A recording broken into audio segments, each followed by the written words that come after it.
Black, poetic G.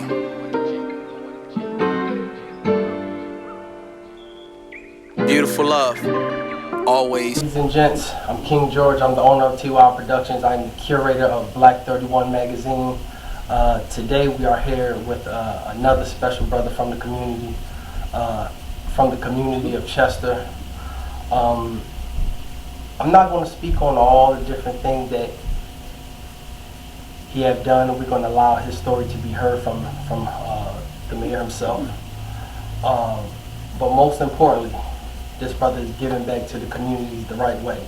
So without further ado, can we please give it up for the mayor, Stefan Roots. Let's go. Yeah, clap for yourself. If nobody else can clap for you, clap for yourself. Absolutely. So most importantly, Mayor, the first question I want to ask: what are the major plans that you have in motion for Chester? What's the change that you have for Chester? I'm glad you said change, because Chester needed a change. Yes. And one of the things I've learned very fast is people might vote me in for change. Yes. But the question becomes, are they ready for change? And we're learning real fast. Yes. That, they say they want one thing. Yeah. But when it starts coming down on them, ooh, man, I don't know about that. I'll give you an example. Yes. Parking in our city is challenging. Some of the neighborhoods were built for a different time. They're really dense. It was before every household had a car. Yes. And now you have households with 3 and 4 and 5 cars. Absolutely. It's right near our university, Widener University. So there's a lot of student housing there. So these guys and gals come with a car each. They still have existing old neighbors there, and they just are overwhelmed with no place to park when they come home. Yes. They complained. I won't say they complained. They were concerned. They came to city government, what can you do? Yes. Hey, we can do residential permit parking. Mm-hmm. So you're guaranteed a spot out front. Yes. And maybe 2. And if you got a guest that's coming over, just come on by so we put the whole program in place. Yes. And people start freaking out. What? I got to pay $30 to park. So they'll complain about the cost. Yes. They'll complain about the enforcement when you come through and somebody's parking at the crosswalk or at the fire hydrant. Yes. Or somebody just isn't in the system. Yes. And the students have a parking lot a couple blocks away, but they would rather get close to their front door, as everybody wants to do. Absolutely. So to enhance it a little more, we paid somebody to do a study of all the residential neighborhoods. There's like 4 of them in the city that had issues with parking. So this particular neighborhood near the university, we realized through the study that there's just not enough spots for the number of houses on the block. Yes. If everyone had 2 cars, there's not enough places for people to park. Wow. So that's hard if you're a homeowner. Like, you want to park in front of your house. You don't have a back alley. You don't have a driveway. You don't have a carport. You just got the street. Yes. So you have to adjust. Absolutely. And people were like, as much as they wanted the government to get involved, once the government got involved and did what we know is the right thing, what's going on across the country, residential parking permit, that you're guaranteed a spot, like on the block, maybe not in front of your house, but within this zone. Yes. Once we implemented it, they didn't quite like it. I understand. So that's going on. I talk about parking a lot because the police handle another piece, and that's parking on public streets. Sure. Now, I got this personal thing about people parking on sidewalks or got those 2 tires up on the curb. Okay, I got a real problem with that. Number one, it destroys the sidewalks. Yes, it does. And for that young lady pushing a stroller, for the guy in a wheelchair or a scooter, Yes. I say that Chester is becoming that city where cars park on sidewalks and people walk in streets. Yes. And the only time as a kid we walked in the street was on a snow day because it was usually plowed. Yeah. Now you got whole cars on the sidewalk. Yeah. So my police officers are carrying parking tickets again. They just started the 1st of June. Oh, wow. $50 if you're up on that sidewalk. I don't care if you have all 4 tires, 2 tire, 1 tire. Yeah. And they're having a fit about that too. But you're going to have to get used to it because we're going to be issuing no less than 100 tickets a month. I'm not trying to go crazy, but we want to go in different parts of town and let people know it ain't even about the money for us. Yes. It's about just having the common sense to park your car in the street. Now, the issue for the people who park on the street is that the street narrows pretty quickly, right? Yes. If you got somebody on this side and that side, and the street's not wide enough for a truck and a bus to come by at the same time, it may be an issue. So people are concerned that their mirrors are going to get knocked off and they're going to get side swiped. Okay. But, 2 people get hit, right? Yeah. I don't think the guy driving wants to go around hitting cars. So we just got to be a little careful. So some of the things that I do in the interest of public safety, beautification, as much as we know that that's needed to bring economic development, just law and order. Yes. People are just so used to having their own way. Yes. And it becomes part of the culture. And, sometimes the culture shift is what's needed. But you got to take it. Yes. Because if it continues as it is, the bulldozers will be coming soon. Absolutely. And if you're not owning, if you don't have a stake in the ground, you might be up out of here. We're a city that 70% of our residents are renters. Wow. That's just crazy, insane. Wow. So whether it's, multifamily units, Section 8, people who've taken, the bigger homes and chopped them up into apartments, student housing, when 30% of your housing stock is owned by someone and the other 70% isn't, it makes you wonder, what is your real commitment to staying in the city? Yes. Wow. So, and that becomes a struggle for us in our tax base. When you don't have real residents, you just have landlords. There's a lot of money that we're not getting in the city to keep the city going. Wow. I respect it. And I can go on and on and on. But I respect it so much. Now, I do have the question, right? What are the challenges of, well, first I want to know, why did you decide to become a mayor? And what are the everyday challenges that you may that you may go through every day just as being a mayor? With some of those challenges. All right, let's see. Why did I become a mayor? It just really came down, if I don't do it, who will? Okay. More importantly, it was a friend of mine who kind of put the bug in my ear. Because I was never thinking about politics. I am new at this. I have only been in government for 3.5 years. Okay. 3.5 years. 2 years as a councilman, a year and a half as a mayor. Okay.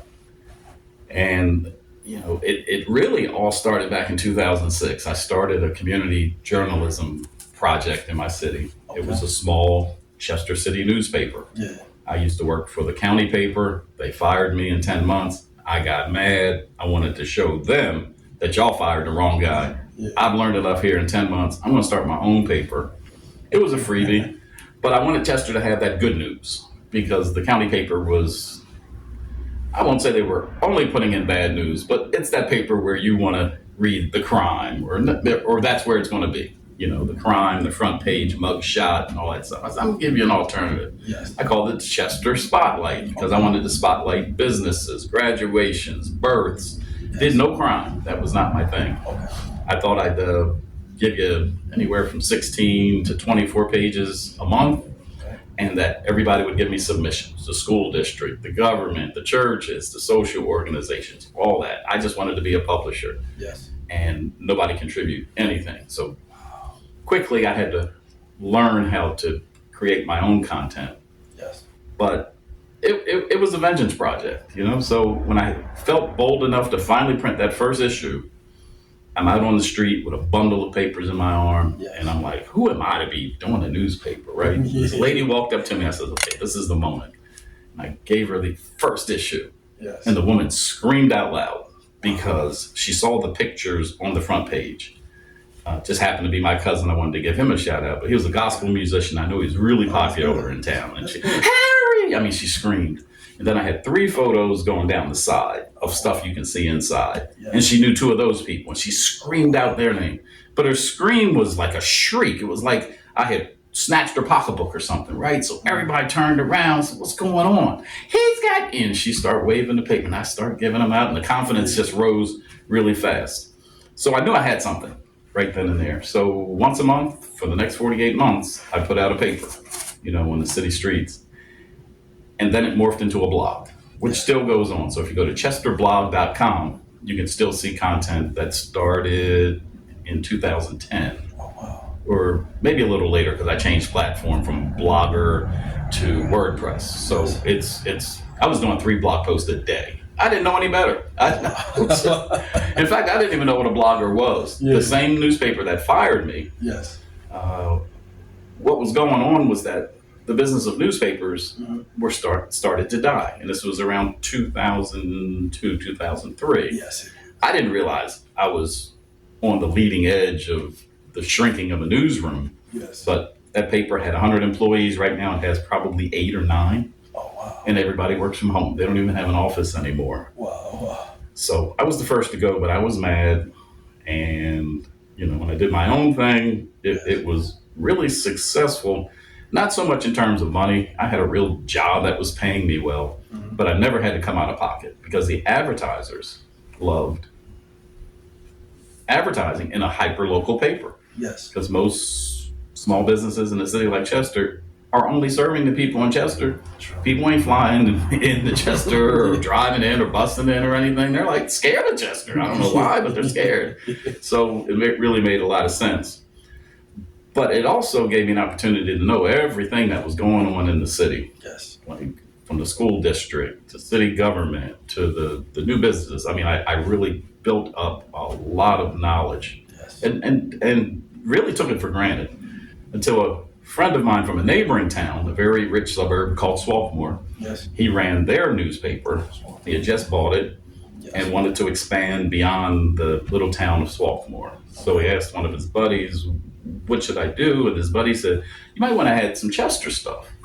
So this guy's super rich, living out in Swarthmore. He's like, how does Chester content fit out here in Swarthmore? It's 2 totally different communities. That's true. So he started looking up Chester, PA. And because the blog had so much content, the what do they call it? Search engine optimization just came naturally. Yes. There was so much content. There was so much engagement. Yes. And it was good stuff. Oh, wow. He just couldn't stop finding my stuff. He reached out to me. We became good friends. He wanted me to write for his paper. I said, no, I'm not writing for your paper. But if you see anything on my blog that you want to put in your paper, please do. Yes. So a couple years later, he says, man, you should run for mayor.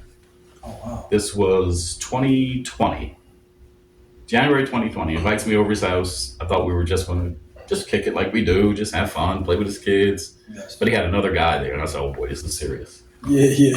And they twisted my arm. But the election wasn't until 2024 for mayor. So there's a 4-year runway to get ready to run for mayor. So as much as I was like, this ain't even in my sights, Yes. I said yes because I had 4 years to say no. Yes. Right? Yes. If I changed my mind, Yes. or if I didn't make up my mind to run for mayor, Yes. I was easy out. Yeah. And then it didn't take long before they realized, well, there's some council seats coming up in 2 years, which means we have to start campaigning next year. Yes. You want to give it a shot. I didn't want to work for the existing administration at the time. Okay. I knew that wouldn't work well Yes. because I've been grinding them up in my little newspaper and blog, all the time. Yeah. Not to be mean or malicious, but y'all making some mistakes here, or, so there's some opinions I have about what you're doing. But anytime I had an opinion, I also had a remedy or a solution, Yes. whether it was real, imagined, or just to get people engaged. Yes. But the point I couldn't dismiss was when they said, let's just put a campaign team together. Yes. Let's see if there's even a shot to penetrate this machine politic that Chester is under. Mm-hmm. If we're successful, then we'll have a good gauge as to whether you have a shot at mayor or not. Yes. Otherwise, we'll be taking a real chance, to try to run for 2024. Mm-hmm. If you win, you'd be on city council. You'll get to have an inside look of what's going on. Okay. So we ran, and we just annihilated the competition. I hear that. Just because we campaigned. Yes. Chester is not a town that campaigns because it's a machine politic. It's the same people over and over again. Or unless I crown you to come run, Yes. You're not even going to get involved. Wow. So by the time they realized we had something going, it was too late. So I got on council, knocked off one of the people, from the old machine. Yes. And then we knew as a team, like, this thing for mayor could be very possible because of the success we had. And 2 years later, ran for mayor, and there we go. Wow. That's a journey. A lot of hate. A lot of hate in that mix. Yeah. Because I was really knocking off a guy who had been our state rep for over 20 years. Yes. And then came back to be the mayor. He had run 2 terms. There are no term limits in Chester, so he could have run until the wheels fell off. Yes. And that's what he was intending. Okay. There was no one else in the race except somebody he put in the race Yes. to try to split the vote, among 3 instead of 2. Okay. But I got 80% of the vote. The incumbent got 20% of the vote. So it was pretty much a mandate from the people. Wow. They wanted something different. Interesting, Lou, although I'm from Chester, Yes. the people really didn't know me. No. No. And a lot of it has to do with age. Like, I'm in my 60s now, and many of the people in my age group have left Chester. Yeah. Right? Okay. They've moved to Delaware, or they've gotten careers, in other places. Yes. The 40-year-old group haven't really been actively engaged in government because the whole idea in Chester is voter suppression. So we can Yes. keep the machine going. Yes. The people who are going to vote for the machine, vote for the machine. All else, don't even bother. Don't even get involved because Yes. we got this. We That's got true. this. So, I had to endear myself to some of them, but, it became a choice of, do I get to the young folks, engage them, get them registered, get them voting, or do I just stick to this tried and true old people that are left and say, hey, y'all the voters, maybe this is where I need to spend my time. Mm-hmm. So most of our time was, seriously spent with the professional voting Yes. group, which are the older people. Yes. But we did things for the younger people that they've never seen before. I mean, our campaign was bonkers. We did the thing you traditionally do. You knock on doors, you put out flyers, Yes. but we had the video, the LED trucks, Yeah. with the music. We had, my last name is Roots, and that commercial had just come out. Root, hoot, there it is. So we was like, Roots, there it is. I mean, people are dancing. The west side of Chester, the east side of Chester, they have some beef. So we wanted to do a party. We were like, well, we're going to have to do one on the west side. We'll probably have to do one on the east side because they're not going to come together. Yeah. And that's when we decided to get that video truck, just blasting music and taking the party right to the neighborhoods. Okay. So we'd show up in a neighborhood, park the truck, crank it up, the videos are going, people coming out dancing, we're throwing them t-shirts and hats and bags. The kids were going crazy, the mamas coming out, the daddies are coming out. Yes. So they knew who we were. Yes. So we got there. It was a challenge from day one. Wow. Day one. Wow. You would think, but what a lot of people don't appreciate is how many different forms of governments there are Yes. in American cities. Wow. So Philadelphia is in terms of Pennsylvania, a class 1 city or a first class city, depending on how you say it. Yes. Pittsburgh's a second class city. Yes. And then there's a lot of third class cities, of which Chester's one of them, Wow. based on our former population Okay. of maybe 70,000, 80,000 people. Oh, wow. And then there's, like in Pennsylvania, there's boroughs Yes. and there's townships. Yes. Yes. Right. So townships, boroughs, first class, second class, third class cities Okay. all have different forms of government. Yes. So if you turn on the TV and you look at a Philadelphia City Council meeting, all you see up there are 17 council members. Yes. That's true. If you come to Chester, you'll see 4 council members and a mayor, because I'm considered a council member. And we're all sitting there together and we all vote together. Yes. Philadelphia, council votes, slide it to the mayor, he vetoes or approves, Yep. and keep it pushing. Absolutely. In Chester, we're all engaged. Okay. Okay. And there's a charter that goes with the city. That's sort of the constitution of the city. Yes. That's true. Now, because I beat a city council person to get on council. When I became the mayor, I got to replace myself because I only did 2 years of a 4-year term. Okay. At least that's what I thought. So I'm grooming this young guy because I want to young up, city council. Yes. And the guy was ready. He was ready.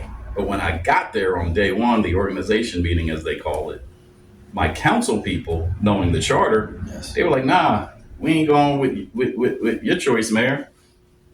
We gonna pick our choice." Oh, wow. I was like, "Oh, that's how we." Oh, wow. This is day one. Day one. Our lawyer, our solicitor, our city lawyer. Yes. I was like, "Time for a change." Yes. They Absolutely. were like, "Nah, we don't want your guy. We want to keep the guy that's here." I was like, "Three of you guys never worked with him. How you gonna pick?" Exactly. So I realized right then and there I was going to have some challenges right within my own city council. Yes. It's lightened up quite a bit since then.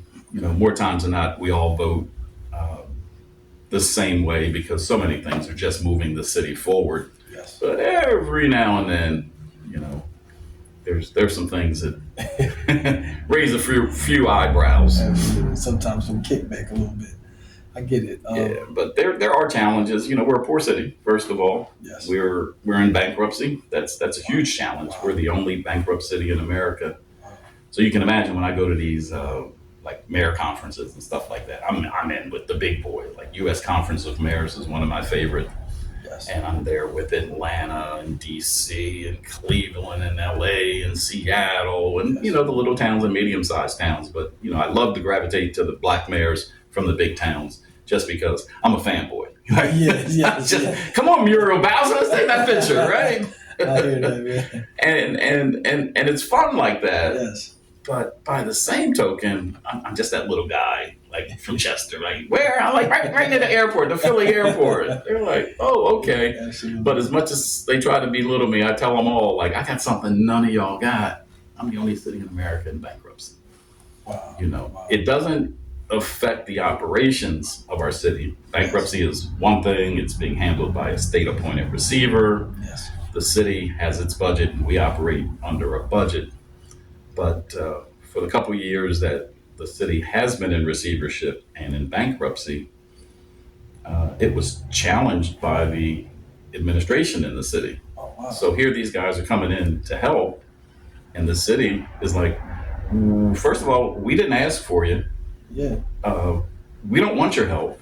You can't run our government. You can't tell us what to do. Yeah. And I'm sitting here like pulling my little bit of hair out saying, these guys are bringing free help.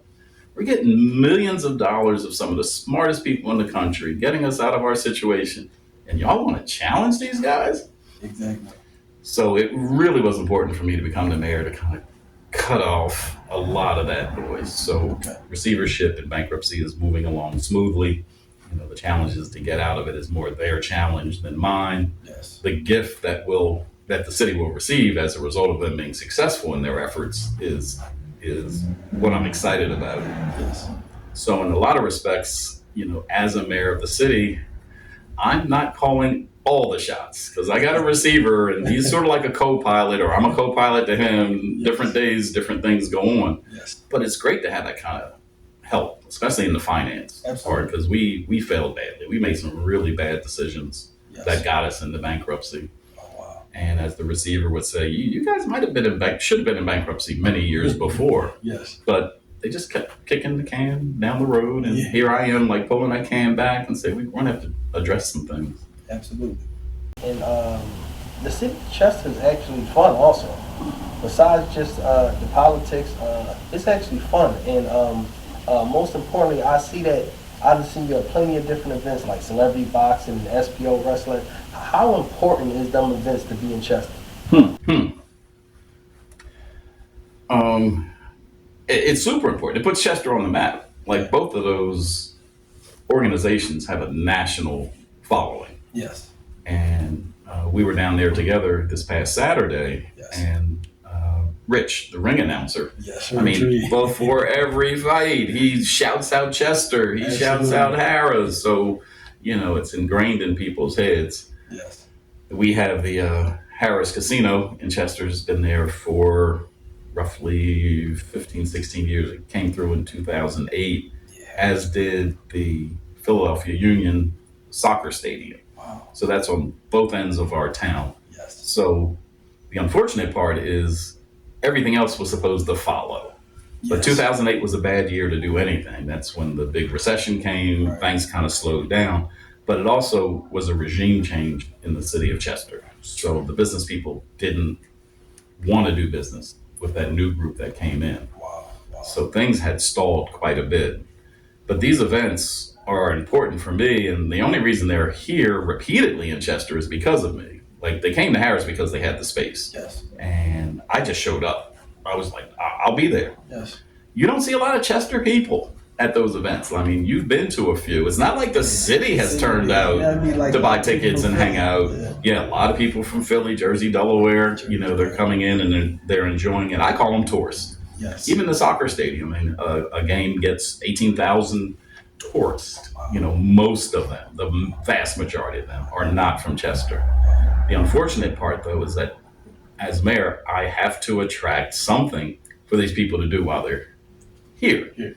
They'll come to the soccer game, the game's over, they're haul-assing out, right? They're not eating, they're not drinking, they're not getting hotels, they're getting out of town. Yes. And, I get a little disappointed at Chester people who really find, particularly the soccer stadium and all the fans that come in the course of a year, as an intrusion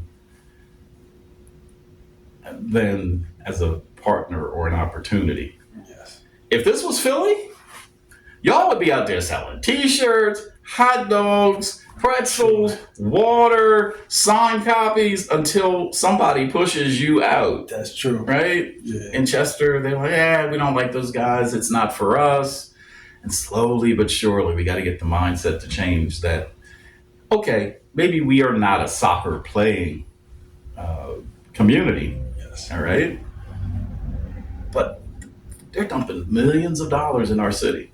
That's true. They're helping us pay for some things. Yeah. Harris Casino by itself, and I can say that because it's real, they pump in $10 million in our budget, which is about $60 million. So you do the math. That's pretty significant. Yeah, that's pretty good. Please don't go anywhere, Harris. Keep coming. Yeah, that's pretty good. But by the same token, I want Harris to be a true entertainment spot for Chester. Yes. And, casinos are kind of funky because they're not really products of your community. They just land in your community. Yes. So the decisions that are made on the business end are mostly coming out of Atlantic City and Vegas. And your only hope is that the general manager does listen to the locals. Yes. And right now we do have a good manager, and, she works with us. We have events. WDAS comes down there just about every other month for like an over 40 party. So it's a great place to party, but,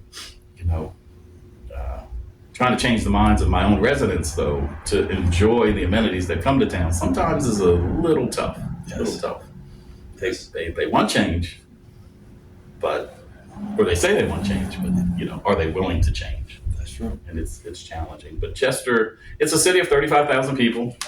It's about 4.5 square miles, but it's one of the richest areas on the East Coast when it comes to, if you were a urban planner and there was nothing, if Chester had nothing on it, you'd look at that plot of land and you'd say, wow, look at the possibilities. It's right on the Delaware River. Absolutely. I-95 goes right through it. It's 10 minutes from the airport. And I always like to brag, we're closer to the airport than most Philadelphians, right? We can literally when people fly into the airport, I'm at home. Like, when you land, just call me. And by the time I get there, you'll be coming out. Like, that's how it is, right? Yeah. The trains run right through Chester, whether it's Amtrak or SEPTA. Yes. And then the freight trains run through. Yes. That's a urban developer's dream. It's like all that right there. It should be attracting business. It should be the beautiful riverfront. Yes. And the bridge that goes over to Jersey. Yes. We're 20 minutes if you stop at every light to get to the New Jersey Turnpike. So like everything's centrally located in my little town. Started out as an industrial town because industry loves the river. That's true. So industry started building up. People who were looking for work moved up from the South, Okay. particularly the black men, Yes. and because there was work. My grandfather raised me, as, he was my dad as far as I was concerned, but he was more of that grandfather age difference. Yes. And he was in his 20s in the 1940s. Wow. Okay. Winchester was like popping. It was popping in terms of entertainment, in terms of jobs. He says you could always find a job in Chester if you had a strong back. Wow. You could work in this industry and not like it, move to Ford, you don't like it. There's all these refineries and chemical plants up and down in Delaware, and he ended up landing at one and working for like 35 years. Oh, wow. That's not the case now, Yeah. but we still have some industry down there, and now they're more of a nuisance than they are opportunities for folks. They're big polluters, and that's a big issue we have in our city. Yes. And that's something that, as a political person, it's hard to change. It's really hard to change, but it's devastated the health of our city. We have every health disparity that one can think of in our small community that's at the top of the list in the state of Pennsylvania. Yes. Childhood asthma, heart attacks, strokes, infant mortality, mental health. And I really believe that, these pollutants contribute, to the violence and the low results we get, in the school district. Yes. We have a school district that, for years has been ranked in the lowest 5 or 6 in the state. Yes. If there was a such thing as a state of emergency for schools, they should have it in the city of Chester. Like, something drastically has to change. Yes. Unlike Philly, my government doesn't run the school district. It's its own entity. Absolutely. So the only thing that we really share are the kids. Like, my role as mayor is to make sure the kids safely get to and from school. Yes. But I can't buy a book, I can't set a curriculum, I can't hire a teacher. Yes. So my focus with regard to education, which is something that's super valuable to me, is to not try to work with the school district in their sandbox, but to create new opportunities for education outside the classroom. Yes. And that's really an initiative that I'm going to get done in 4 years. So workforce readiness, workforce training, whether it's learning how to pull a wrench, swing a hammer, or learn how to do AI and robotics. I took a trip over to Taiwan a couple months ago to learn how they do it over there. And we're looking to put together a global schools initiative, but I'm not going to attach my school district to the global schools, but I'm going to find those smart kids in the school and say, come on, let's go. It's going to be an after school program. It's going to be a club type of thing, but it's going to connect them, because I really feel the smartest kids in our school district just don't get enough attention. That's true. Because it's so tough even to get to mediocre, and then the kids that really need the help to even get to mediocre Yes. requires a lot of energy, requires a lot of effort. And Yes. I am not hating on those that, try to keep the kids engaged, but I really do get disappointed for the kids that are really bright and really don't have enough stimulus to keep it rolling. And if you don't reward them, if you don't give them challenging work, the fear is that they're just going to roll back and be part of the mix. So, Yes. I want to take it upon myself to identify and work with, these really bright kids who Yes. I know we have. Yes. I was a substitute teacher for a few months, and, as challenging as that was, I could also identify that there's some kids that are just sitting over there bored to death, not because they don't want to be engaged, but Yes. there's nothing here for me, right? Yes. Yeah. When it comes to community issues, right? Because we have plenty of different community issues that plague our communities. How does the mayor of Chester feel about gun violence that's plaguing the communities of young children? Mm-hmm. Gun violence is real. I learned a lot from Philadelphia. Philadelphia, might have 400 or 500 murders a year, and that's just like it's mind blowing. Yes. You get to a city like Chester, it's usually in the teens, low 20s is a bad year. Yes. So the scale of difference is tremendous, right? Yeah. there's people who have moved to Chester because they can tolerate Chester crime. It's the Philly crime they're running away from. They come to Chester and say, man, this is quiet. This is a suburb. Well, you only had 15 murders last year. Man, well, come on, rest of the family. Yeah. But for a small community like Chester, one is too many. It's true. There's so many things that affect violence. Finding out what reduces it is always a challenge. Is it a police thing? Is it a parent thing? Is it just the availability of guns? Is it these kids not knowing how to do any type of conflict resolution? Yes. Are they just bored to death?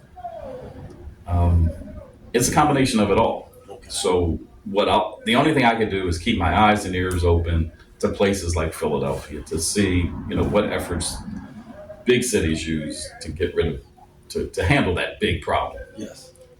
One group that's really working well for us, well, two groups.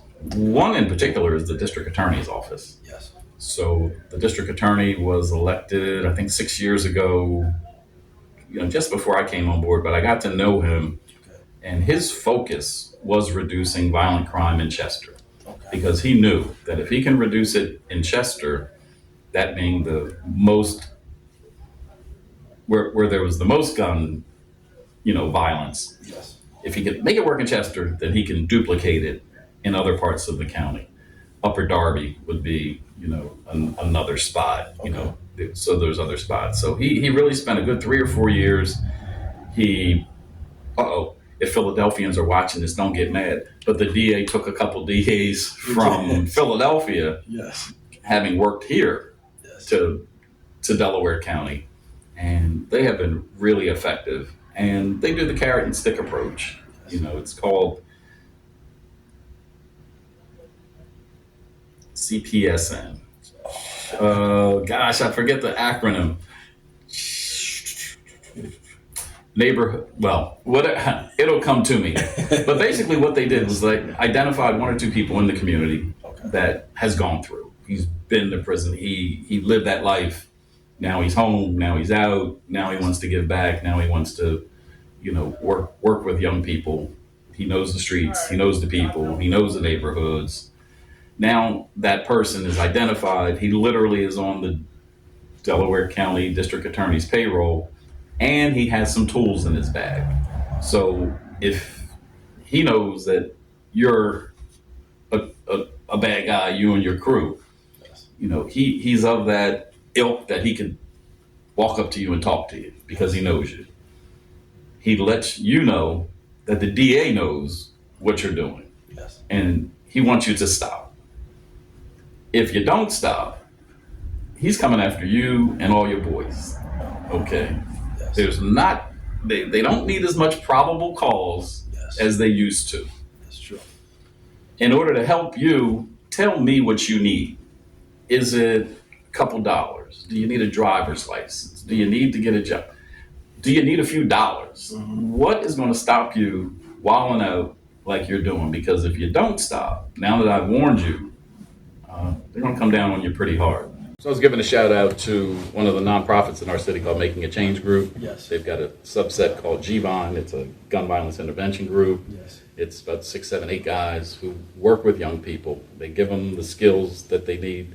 They give them love. They give them hugs. They feed them. They get to know them. That's cool. And they work from 10 to about 13, 14-year-olds. Okay. Now, if they're out in the street and something's happening, you can't tell what age these are, but they know all the families. They know everybody, and it's really helpful to have those guys out there addressing just the real life issues that are making the violent acts out there, and breaking up homes and making people sad. Yeah, we don't like that. I just went to the Chester High School graduation. Grand affair, but at the end of the graduation, they recognized 4 students that just didn't make it, to graduation, and that's heartbreaking. When you're recognizing students that aren't there, and their families are there with the cutouts, and Exactly. you know, it was a joyous moment. They all got their certificates of completion, although they weren't there, but they should have been there with their class. Exactly. So violence is something that also has to be brought under control if Chester's going to grow. Like, Chester's a town right now where we need outsiders to come in and invest. Yes. Because the people who live in Chester, the people with the money, the people with the great jobs, the people who have banked, just don't live there anymore. It's a affordable housing type of a town. Yes. 30% of the city is below the poverty line. Oh, wow. So, you know, there's some real issues there with regard to wealth in the city. The tax base is not what it needs to be to support itself. So we need new investment. So I mentioned earlier how great the city's position to be a great city again. It's just a matter of what I like to say, rolling out the red carpet and eliminating the red tape. Absolutely. Like, I am not that mayor where people are going to come ask me what I want. If you're a developer, you come in here, you find yourself a plot of land and tell me what you would like to bring to this town. Absolutely. Now it's a give and take. Like, we're an old city. Our city needs to be repurposed, which means changing some zoning stuff. But if you ride through our town, you'll see a lot of empty lots. And if you have the mindset to build, you're like, hey, I'd like to build this here and that there. But what you don't see is that empty lot might be 8 tax parcels. Wow. You know, it just looks like grass, but you don't see the invisible lines that, you know, Johnny Mathis owns this, and Susan Dennis owns that, and, you know, Tyreek Williams owns this. Absolutely. Until you can, you know, assemble those plots into, you know, one cohesive piece of land, then, you know, nobody's going to come and build on there. So that's a lot of the work that we're doing right now. Okay. Trying to get people to just give up, and I don't mean give away, but stop holding on. Stop personally land banking. Okay. You know, people come to communities like Chester, and because it's affordable, they'll just buy. They'll buy. And I'm talking about investors from, you know, out of state, mostly. When the casino was announced back in 2007, 2008, New York, Maryland, Jersey, those guys came in and bought up everything. Yes. And they're still sitting on a lot of that stuff. Yes. So they're not taking care of the properties. The blight, you know, is real. Bricks are falling down, buildings are falling down. Yes. They're not doing anything with them. And that just boggles my mind. I don't have that kind of money to be buying a property and just letting it sit in hopes that one day this city's going to turn and I can get a nice return on my property. How many years are you going to hold that? Exactly. So for me, it's a lot of trying to identify these people, trying to bring them in, trying to get them to release this land so we can build something on it. Yes. It's a weird situation because, you know, people think that, you know, the mayor can do everything. Like, I got superpowers. Like, why don't you just put something right there? Because I can. You know, the city's not a builder. The city just facilitates. True. You know, you can come in and get your permits, and we look at your plans, and if it fits, you know, come and do it. But I can't just go out there and wave a wand, and the next thing you see is a dry cleaners, a donut shop, and a car dealership. I need you guys to come in, and a couple of the things that's really holding us back is our perception of violent crime and the school district. Wow. Just the low performing schools. So unless you're an empty nester, you know, just mom and, you know, not mom and dad, but husband and wife, you want to come in, live, that's fine. But if you're thinking about putting your kids in the public schools, you know, a lot of people shy away from that. Yes. But if you have the money, you should be able to live in a upgraded place right on the river, condo, looking out. The view from Chester on the Delaware River is amazing. Absolutely. Right? But there's no condos down there. That's what I need. I need to get away from just affordable housing and bring in workforce housing and even luxury housing.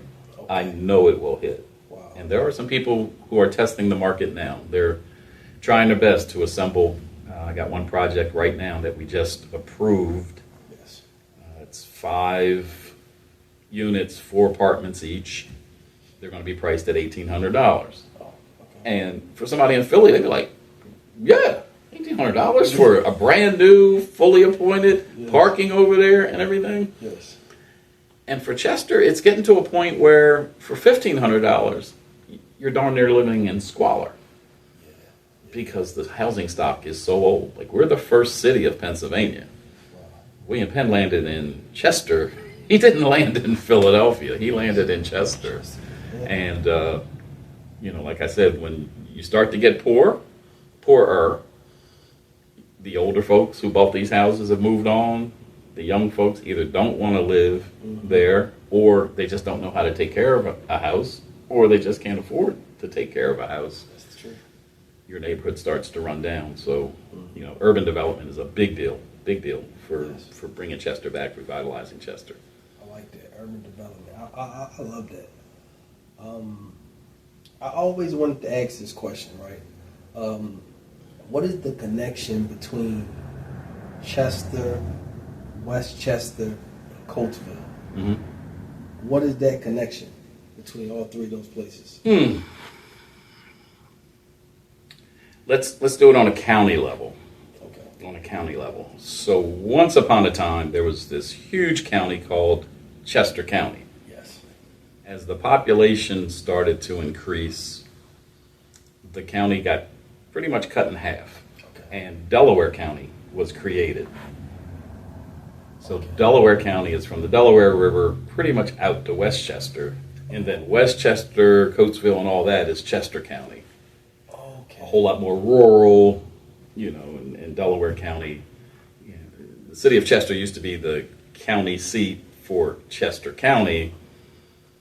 And then when Chester County got split into 2, Chester County, where Westchester sits and where Coatesville sits, and Delaware County, the county seat became Media. Oh, wow. So that's the difference. Now, the word Chester is really confusing in and around like where we live, because there's Chester City, That's true. and then there's Westchester, That's true. there's Chichester, Exactly. there's the Conchester, Yes. there's Chester Heights. Yes. So if you look up Chester, Yes. and there's Chester County. Yes. So there's sometimes you'd be like, yeah, this happened in Chester's like, no, Chester County. Like we don't do that. Yeah. There's a street called Chester Pike. Yes. There's a street called Westchester Pike. That's true. But if you look at a map, if you look at Chester Pike, Yes. it has 2 sections. There's the east part of Chester Pike, and then there's the west part of Chester Pike. So there's literally a West Chester Pike Yeah. as well as Westchester Pike. Yes. So for people who are visitors, it really gets confusing for That's them. true. But then again, I had a relative like many years ago when I lived in Philly, and he was looking for a job, and he called this place, and they were trying to tell him how to get there, and they told him, go ahead and get on the boulevard. And he went, this is back in Atlas days, so he was looking for the boulevard. So finally, he's like, where the boulevard? I was like, that's Route 1. Like, Yes. it's not, you're not going to see the boulevard on a map. So that's the connection. Westchester is not the west side of Chester. Westchester is its own entity. It's a much richer, area than Chester City, and it's much bigger. It's much bigger than what surrounds the university or Westchester University. It encompasses a really large space. Okay. Yeah, Okay. but And- we have nothing to do with them guys. Wow. That's different. What do you love most about yourself? I think Diddy said it best.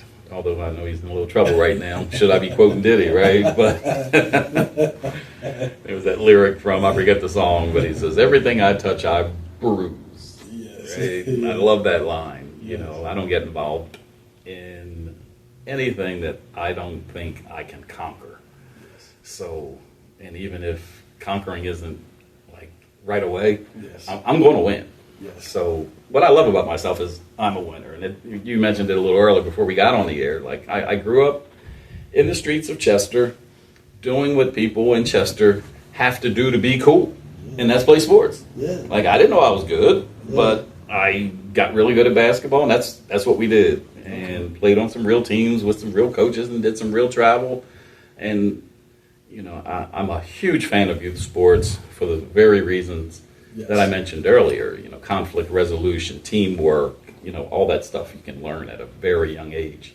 I've been on winning teams, and I've been on losing teams, and I will tell you, I had so much more fun on losing teams than winning teams. When you're on a losing team and you win a game, there's just pure joy, right? Exactly. When you're on a winning team and you're trying to remain undefeated or trying to win that championship, it's just stress, Exactly. When you get the trophy, you feel good, but those are experiences that I wish every kid could have, boy and girl. Yes. Boy and girl. But I really like that, especially for mayor. I had no preparation for this. Like I said, at least I feel as though I had no preparation because I haven't grown up in the industry of politics at all or government. Yes. But it didn't take long to realize that all my experiences from college all the way through the various jobs I've had, did prepare me really well, because running a city is running a business. Yes. It really is. You've got, in my case, $60-70 million to make this thing work. I've got to make decisions every day. Yes. The big difference between me and the former mayor is that I count on my team, where he was that guy that everything has to run through him. And because of that, we didn't have a lot of good people in the departments that we needed to run the city. Yes. So my first year as mayor was all about hiring, and hired really well. That's good. To the point that when I go to work now, it's usually my wife. One morning I woke up and I said something like, yes, no, yes, no, no, yes. We'll have to look into that. Yeah, no. She was like, what are you doing? So I'm just practicing for my day. Because I'm at that point now. Yes, all I do is make the final decision. Yes. Because the work is being done by really qualified people that are running these departments the way it should be done. Should be done. Yes. So, I was a little shy coming in as mayor. I was really shy. I was so shy that I would shy away from even flexing the mayor card. Wow. My wife would be like, let's say Harris, for instance, right? Yeah. There's that long ass line. Yes. I'd be in the line. Yeah. She'd be like, you better go tell them you the mayor. Like, I can't do that. You better get up there and do that, right? Yeah. So more and more that confidence comes through, and I don't abuse it. I'm just a regular guy out here like everyone else. But, I had to realize that, we are making a difference, and there's some perks to the game. Yes. We don't take luxury yachts or flights to Punta Cana, yes, and stuff like that. But people really do respect the office of, I guess, any major office in a town, and to be a guy from the city running the city now is just mind blowing to me sometimes. I still shoot hoops and, just by myself now. I'm not running up and down the court. But the same basketball courts I played on as a kid are the ones that I'm making sure the nets are on now, and that the stripes, the foul line is painted, and that the grass is cut. Yes. And that's a phenomenal feeling. So I just love the one thing I love about me is that I've had a lot of success in life. I've had good health in life, and that's super important because so many people get knocked down from their dream because they're just, incapacitated or off the grid for a while. So I've had a really good run, and the older I get, the more I appreciate it and the harder I go, which probably don't work well because I spend a lot of time at doing things right. I read a lot, I study a lot, I talk to a lot of people. I am not in a vacuum at all. Absolutely. But I do have strong opinions. Okay. And don't take this the wrong way, and if you do, I don't care. I feel like I'm always right. And I have to have that confidence. Otherwise, I'll be walking around here like a dunce. or I just be subject to whatever anybody says that might sound smarter than me. So by default, I'm always right until you tell me otherwise. And I have the common sense to change my mind really quick. Yes. I'll give you a stupid example. We had let's put it this way. When someone gets shot in our city, one of the first things I hear is the kids don't have anything to do. And I'm like, there's plenty to do out here. Maybe the community just doesn't know. So last summer I had a Safe Summer Summit, and we got in touch with all the organizations that deal with youth. We brought them to City Hall and says, let's just talk. Yes. So if you deal with first graders to fifth graders over here, and we had like the 3 categories. Okay. It was amazing. It was on Juneteenth, in fact. People came out. Okay. This year we did it a little different. This year we says, groups come, and if there's others who hear about it, come. But we're not going to have any discussion. You're going to set up a table, and you're going to advertise your wares. Yes. And it was beautiful. So I just hired a lady in our recreation department who I know is a phenomenal event planner, and that's something I needed in-house. Okay. So she had her checklist out, and to her credit, this was like her first program to put together. Yes. And I mean, to her credit, she had a long list. So we're gonna have a DJ, we're gonna have the bouncy house, we're gonna do. It was like 25 things. And I was like, and she had a price tag next to everything. Couldn't have been more perfect. And I'm looking at everything, and I was like, okay, we're gonna have this. We're not having this. Here. So she calls me over like a day or two later with my assistant, and they were already talking. Oh wow. And come here, Mayor, we want to get your opinion on something. Yeah. So I said, no DJ, right? I said, just get a Bluetooth speaker, get somebody, got a playlist. Yes. You don't need to spend no $400 on a DJ, $300-400. We got a DJ. It made all the difference in the world. Yes. It didn't take much to convince me, but there were some things I hadn't considered. Number one, a DJ brings the PA system. Exactly. Right? Exactly. We got a little janky microphone that, but he had a whole system. Exactly. I was like, if we're going to have speeches, if we're going to be making announcements, we need a system. Exactly. And then, like, you just can't turn on line dance music from a playlist. Like, he knows the tenor of the room, and, it was perfect having a DJ. Yes. That's a simple example of, what I like about myself, and that is take advice from people who are, have a different perspective on things. Absolutely. Even if I totally disagree. Yes. Sometimes, I'm wrong, sometimes they're wrong, but we always adjust to make things work. I understand that. Yes. Wow. I love that response. That is excellent. And most importantly, because we have an upcoming edition that you will be on the cover of Black 31 magazine. But this is a question that's going to be inside the magazine, and it's pertaining to sports. I know you're a sports guy, and it's pertaining to basketball. Who is your top 5 favorite basketball players of all time? Okay, so this has some tie-in with being the mayor, because one of the first things I wanted to look up is like, what number am I? They always talk about like what Obama was 44 and Trump's 45 and 47. Who am I? Yeah. Like, I'm 33, so I'm Kareem Abdul-Jabbar. Okay, so Kareem is definitely on my list. Okay. Oh boy, who are the rest? It's hard to narrow. You said 5? 5, yeah. Top 5. Oh my goodness. Woo-wee. Gotta throw Jordan in there. Jordan, okay. Gotta throw Larry Bird in there. Larry Bird, Yeah, okay. gotta throw Larry Bird in there. It's I go so far back. I can't give you 5, but I tell you guys that really influenced me growing up was Clyde Frazier, Earl Monroe, like those guys. Get a little older, the Karl Malones, the John Stocktons, the Kyrie Irvings.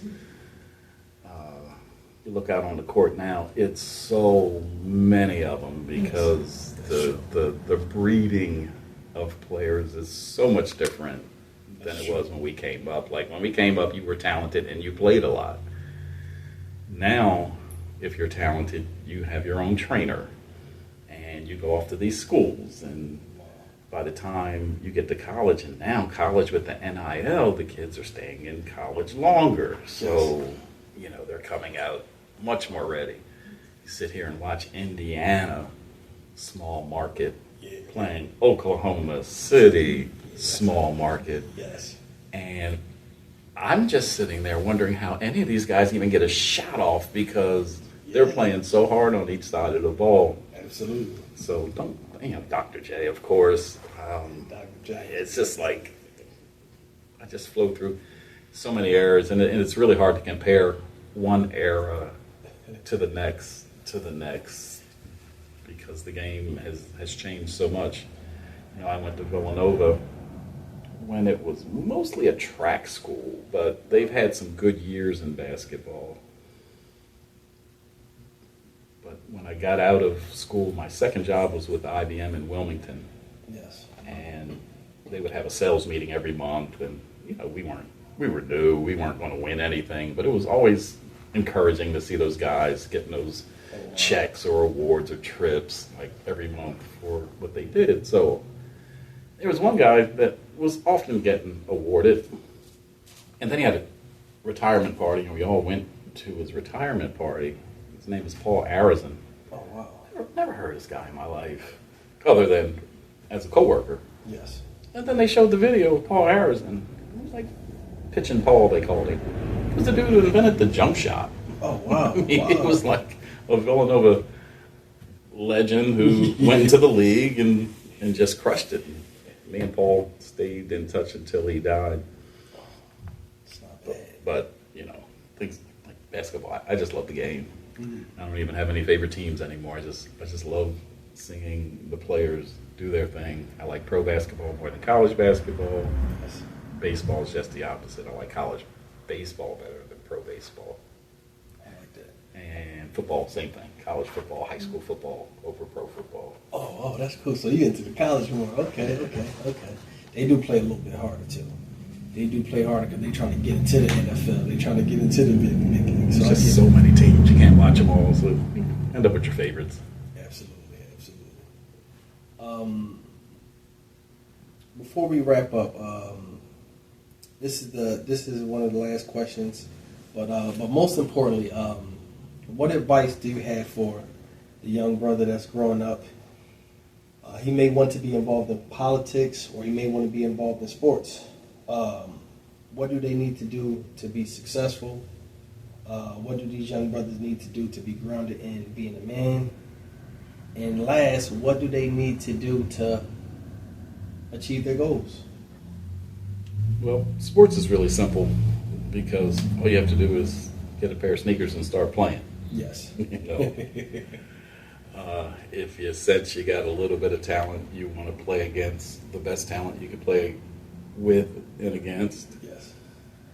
You want to be on some organized team, whether it's at your school, whether it's a neighborhood team, league team, AAU, something. Just do it in an organized way. Everybody has a period in which they peak, and no one knows when that's going to be. Yes. Right? So you could be that 8-year-old phenom who burns out at 12. You could be the 12-year-old chump who has a growth spurt at 17, and you're on your way. Yeah. Or you could be that guy in his mid-20s who's been playing in Europe and can't get a break, and all of a sudden, boom, there you go. Yeah. So you never know when your time is. That's true. Regarding politics doesn't start with government work. Politics starts in the house.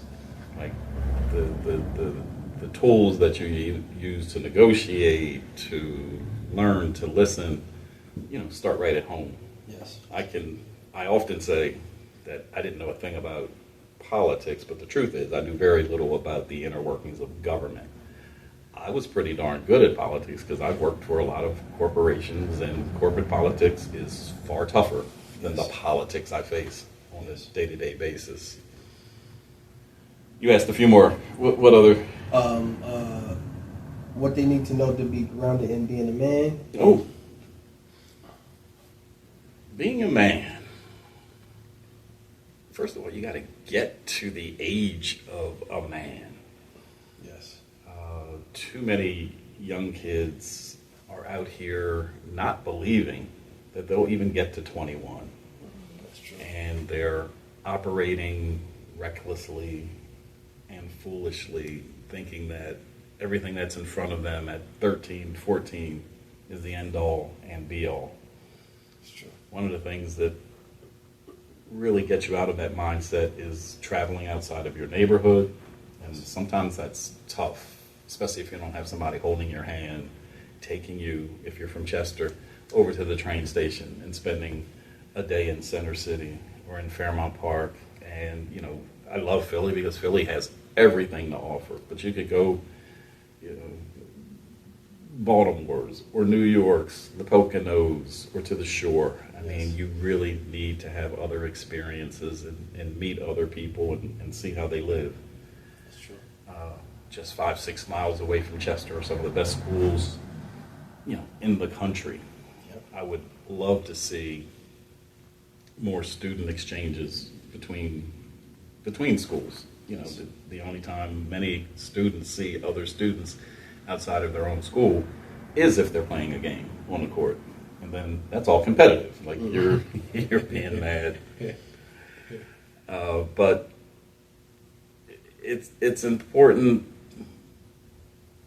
to have a vision that I am going to be a man one day. In age, just age. Like I'm going to get to 21. I'm going to get to 18. I'm going to graduate high school. Yes. I'm going to get a job. If your family life wasn't great and you feel as though I don't want to put anybody else in that situation, then make sure you don't put somebody else in that situation. Absolutely. It's not as hard as people think. But by the same token, we as older adults have to initiate a lot of the work that's going to get our younger generation through by mentoring, holding their hands, being sponsors, just spending time with them. Yes. And, you know, when we have our own family, sometimes it's tough if you don't have that time. And the last thing you want to do is piss off your kid because you're working with 15 others. You know, Dad, you're out there at the Boys and Girls Club every day helping 15 kids, and here I am. That's true. So you got to take care of your own, but keep an eye out for others. And that mutual aid is something our communities have to encourage, you know, whether through nonprofits, church, or just something you make up. Yes. You know. Absolutely. So I would love to see a lot more of that going on. You know, when we speak about basketball again, I remember like the league, the biddy league as we call it in Chester, you graduated 12 or 13. Yes. So this other guy and I were the best two in the league. Mm-hmm.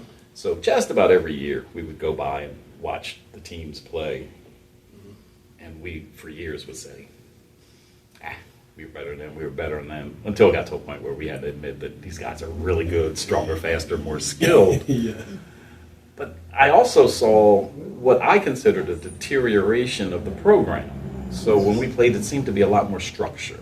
It seemed to be run like a business with businessmen with suits and ties and referees with striped shirts and, you know, coaches who made sure you practiced and all that stuff. And it just got a lot looser. And I told my buddy, I says, man, I'm not liking what I'm seeing. And he set me straight right away. He says, what you're missing is that you still have fathers with their kids. You still have mothers supporting their kids. Yes. He says, anytime that's going on, that's a win. So no matter how structured you might think it should be or shouldn't be, Yes. that is not the end all and be all of why these organizations exist. It exists to give families an opportunity to come out, meld, gel, get to know each other, do all those other things I mentioned earlier, conflict resolution, teamwork, Yes. learning how to win Yes.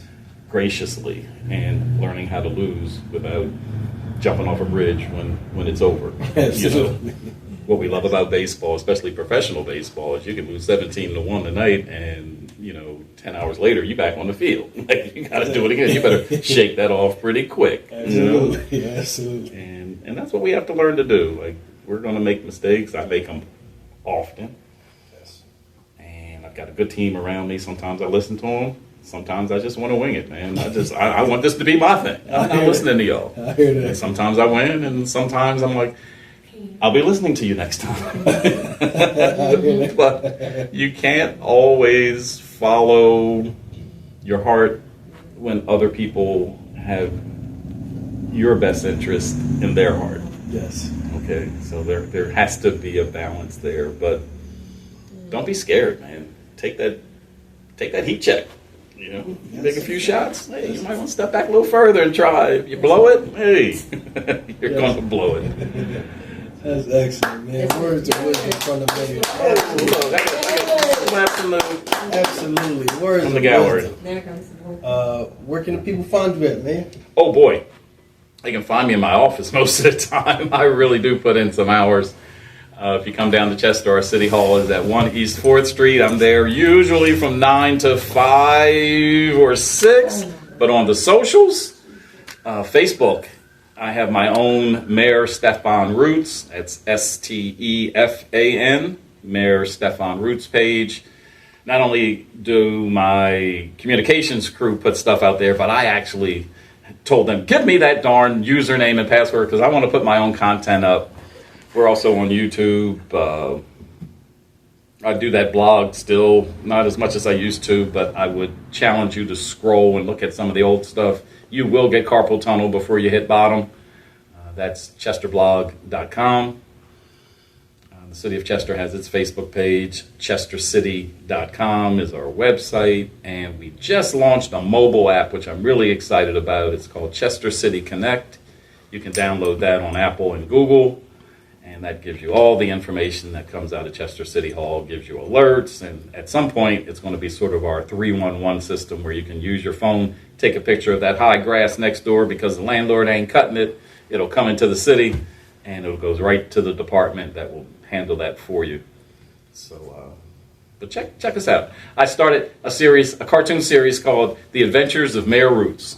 So that's what you'll only find that at Mayor Stefan Roots on the Facebook page. Let me know what you think. That's excellent. That's excellent. Absolutely. Here we are, Highland Gardens. Nobody deserves to live like this.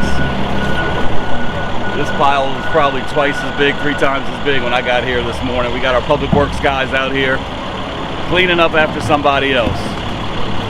Is that our job? Well, we can't let this stuff fester. But we also have to continue to find ways to get people who live right next door to this to let us know when this stuff is coming in. I really have a hard time believing that this all came from neighbors here. It probably started with someone from outside of town dumping and then everybody piling on. This is what our guys do, the public works guys. They're spending time, resources. Look at those trucks. We already sent one dump out of here. We got the big backhoe or the front end loader. We got 5, 6, 7, 8 men all out here cleaning up after somebody else. This is not how we want to spend our money. This is not how we want to spend our manpower. It's a game of whack-a-mole for these guys. They pick up one pile, there's another 2 or 3 piling up. So this is a perfect example of our guys out here working. I'm all geared up. I'm ready to pick up a little trash as soon as the big stuff gets out here. You can see back here we even have bags and boxes, chairs. It's crazy. We got to do better, Chester. We're doing our part. We need y'all to help. Stop dumping. Call in when you see some dumping. As long as I'm mayor, this is going to be a big topic of interest for us. We cannot keep living like this. Beautification here in Chester.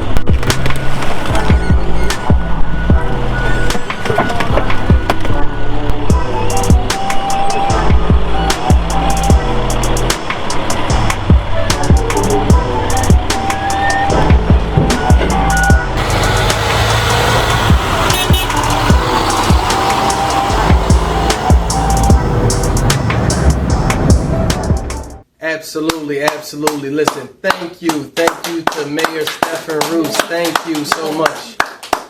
Thank you to the Mayor of Chester. Listen, we appreciate you so much. Listen, y'all, go support and go make sure if you are in Chester, right, and you need anything, You should be checking with the mayor of Chester. If you need a job, you need to get out the streets, you should be in tune with the mayor of Chester. Thank you so much for blessing the platform. And also, this brother will be on the next edition, the next cover of Black 31 magazine. Make sure y'all go check out each and every edition. Listen, each and every week we could have your favorite mayor. We could have your favorite book author. We could have your favorite poet. We could have your favorite artist. We could have your favorite football coach. We could have the little girl down the street with the lemonade stand, or it could be you.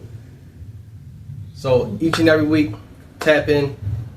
We are the platform of truth. We are the home of the champions, and we are the place where we uplift man, woman, and child. Peace and love, y'all. One. Pay attention, train your mind. During these times, we need more education, not incarceration. To elevate from negativity at all costs. Knowledge and power. Remember, this game's spilled, given. Embrace it. T.Y.I, Poetic G. Peace and love. One.